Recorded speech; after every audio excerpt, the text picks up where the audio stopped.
Je m'appelle Nalia, et ce que je vais vous raconter, personne ne devrait jamais avoir à le vivre. Je pensais que la bonté désarmait les cœurs les plus durs.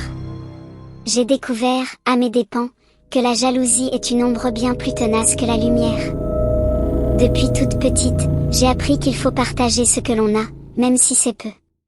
Chaque jour, je cuisinais avec soin ce que je pouvais ramasser, des ignames, des feuilles de manioc, quelques noix de palme.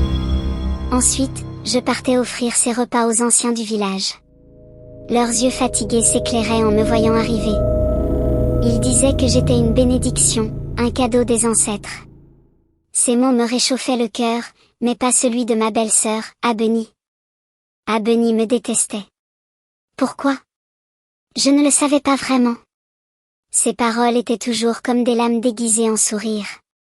Un jour, alors que je m'apprêtais à partir nourrir les anciens, elle murmura avec un sourire mauvais. Tu crois que leur bénédiction te protégera? Fais attention, petite fille trop parfaite. Ces mots avaient un goût amer, mais je choisis de ne pas répondre. Je pensais que si je restais douce, elle finirait par m'accepter. Je n'avais aucune idée de ce qu'elle mijotait. Tout a basculé un matin, alors que le soleil frappait déjà fort sur la terre rouge du village. Les tambours ont retenti, appelant tout le monde sur la grande place. Je ne comprenais pas ce qui se passait, mais quand j'y suis arrivée, tous les regards étaient tournés vers moi. Mon cœur s'est serré. Abeni se tenait au centre, son visage faussement empreint de douleur. Et peuple du village, commença-t-elle d'une voix forte, nous avons vécu dans le mensonge.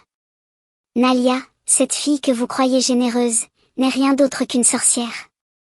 Elle ensorcelle les anciens avec ses repas pour voler leur vitalité. Un silence de mort s'abattit. Puis des murmures. Certains reculaient comme si ma simple présence les brûlait. Ce n'est pas vrai. Protestai-je, la gorge nouée. Je n'ai jamais fait de mal à qui que ce soit. Tout ce que je fais vient de mon cœur. Mais Abeni brandit un paquet de feuilles sèches, prétendant les avoir trouvées dans mes affaires. Regardez. Des feuilles de sorcellerie. Que faisait-elle avec ça? Je tremblais. Ces feuilles, je ne les avais jamais vues. Mais les villageois semblaient convaincus. Leur peur les rendait aveugles. Le chef, un vieil homme que je respectais, finit par déclarer. Pour la sécurité de tous, Nalia doit quitter le village. Mon monde s'écroula. Je voulais crier, pleurer, hurler à l'injustice. Mais les regards accusateurs me coupaient les jambes. Je partis, seule, avec un poids si lourd sur mes épaules que je pensais ne jamais pouvoir me relever. La forêt devint ma maison. Les jours étaient longs, les nuits glaciales. Parfois, je croyais entendre les rires des anciens ou sentir l'odeur du feu de mon village. Mais c'étaient des illusions. Pourtant, même dans ma solitude, je priais. Pas pour revenir, mais pour que la vérité éclate.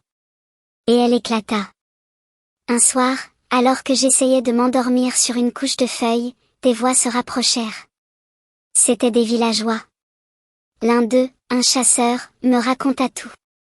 Nous avons découvert la vérité, dit-il. Je t'ai vu pleurer seul dans la forêt, et ça m'a rongé. Alors, je t'ai suivi, Abeni. Je l'ai vue. Elle dansait autour d'un feu, récitant des incantations. Elle est la vraie sorcière. Mon cœur bondit. Enfin, la vérité était dévoilée. Mais il y avait plus, des enfants avaient été retrouvés malades, des récoltes flétries. Tout cela venait d'Abeni. Les villageois avaient exigé qu'elle avoue. Acculée, elle avait tout révélé. Elle voulait me faire bannir pour être la seule femme respectée du village. Ils m'ont ramenée au village. Mais ce n'était pas un triomphe joyeux. C'était un torrent d'émotions. Je les voyais pleurer, honteux, en s'inclinant devant moi. Même le chef ne put retenir ses larmes. Nalia, dit-il, nous avons péché contre toi. Pardonne-nous. Et moi? J'aurais pu les rejeter, les abandonner comme ils l'avaient fait avec moi. Mais mon cœur, même blessé, n'était pas fait pour la vengeance. Je reviens, répondis-je. Mais pas pour punir. Pour vous rappeler qu'il faut écouter la vérité, même quand elle est murmurée. Quant à Abeni, Elle fut bannie comme je l'avais été. Mais avant qu'elle parte, je lui dis ces derniers mots. Je ne te hais pas, Abeni. Mais je te plains. Car tu ne connaîtras jamais la paix. Aujourd'hui, je suis toujours là, à nourrir les anciens et à veiller sur mon village. Mon histoire est une leçon, peu importe la profondeur des ténèbres, la lumière d'un cœur sincère finit toujours par les percer.